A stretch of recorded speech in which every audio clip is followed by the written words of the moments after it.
Hello viewers, आज हम class 12 की फ्लेमिंगो बुक की poem a thing of beauty करेंगे। About the poet, John Keats was a British romantic poet. Although trained to be a surgeon, Keats decided to devote himself wholly to poetry.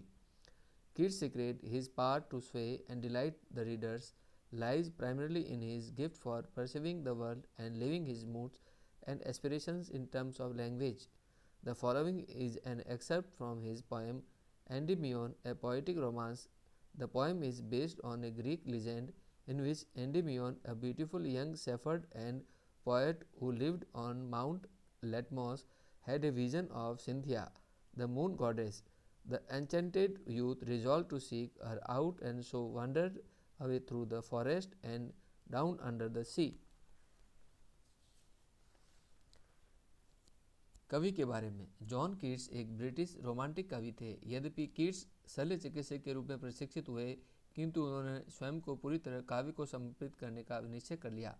पाठकों को प्रभावित एवं प्रसन्न कर देने का कीट्स का राज था उनकी दुनिया को अनुभव करने की प्रतिभा तथा अपनी मनोदशाओं तथा आकांक्षाओं को भाषा के रूप में जी लेने की क्षमता। प्रस्तुत अंश उनकी कविता एंडीमियन अ पोएटिक रोमांस से लिया गया है। ये कविता एक यूनानी पौराणिक कथा पर आधारित है, जिसमें एंडीमियन नामक एक सुंदर एवं युवा गडरिया एवं कवि जो लेटमोस नामक पहाड़ पर रहता था ने सिंथिया अर्थात चंद्रमा की देवी का स्वप्न देखा था। मंत्रमुग्ध युवक ने उसे तलाश करने का प्रण कर लिया तथा वह जंगलों में से भटकता हुआ समुद्र के नीचे चला गया। Before you read, what pleasure does a beautiful thing give us? Are beautiful things worth treasuring?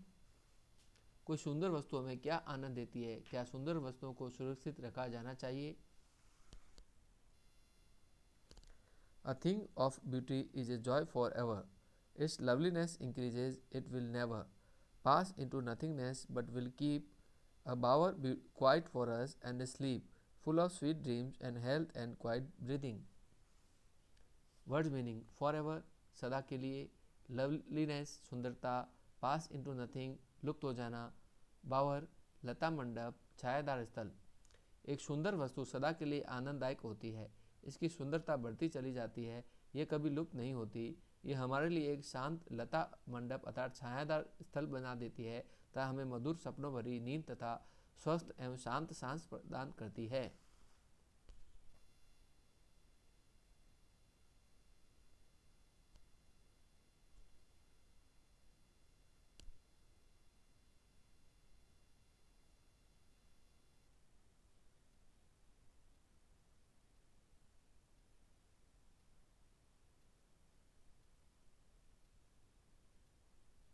Therefore, on every morrow are we breathing a flowery band to bind us to the earth, spite of despondence, of the inhuman dirt, of noble natures, of the gloomy days, of all the unhealthy and over darkened ways, made for our searching years, in spite of all, some shape of beauty moves away the pall from our dark spirit.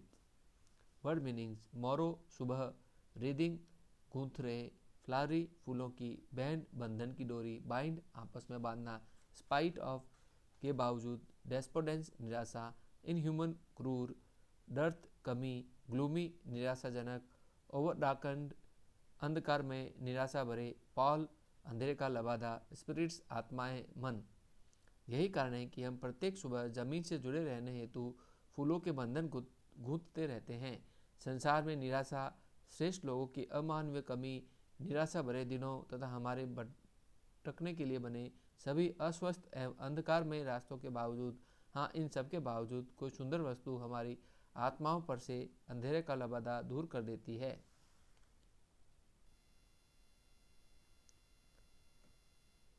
Such the sun, the moon, trees old and young, sprouting a shady boon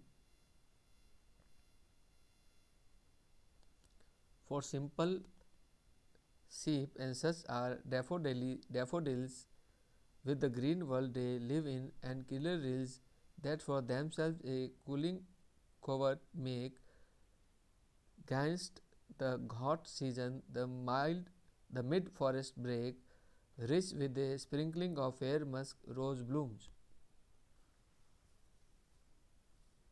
Word meaning, sprouting नई कौपले उगाते हुए, बूंद वरदान, daffodils Nargis के पीले फूल, reels सरिताएं, covert जुरमुट, break झाड़ी, sprinkling छिड़काव, fair सुंदर, मस्क रोज सुगंधी वाले फूलों का पौधा, ब्लूम्स फूल। सूरज, चंद्रमा, नए तथा पुराने वृक्ष जो साधारण पेड़ों के लिए छाया के वरदान के रूप में नई कौपले निकालते हैं, तथा नरगिस के पीले फूल जो हरियाली की दुनिया में रहते हैं, तथा स्वच्छ पानी की सरिताएं जो अपने लिए ग्रीष्म ऋतु से बचने के लिए ठंडे जुरमुट बना लेती है, तथा जंगल के मध्य में उगने वाले झाड़ जंकाड़ जिन पर सुगंधी वाले फूल यत्र तत्र बिखरे खिलते हैं, ऐसी सुंदर चीज़ें हैं। And such too is the grandeur of the dooms we have imagined for the mighty dead, all lovely tales that we have heard or read, and endless fountain of immortal drink pouring unto us from the heavens brink. Word meanings: grandeur महिमा, dooms प्रारब्ध नियति, mighty बलवान वीर, fountain झरना, immortal drink अमृत, pouring बहरा, brink किनारा। और ऐसी ही सुंदर चीज़ें हैं उन मृतक शक्तिशाली वीरों की नियति जिसकी हमने कल्पना की है।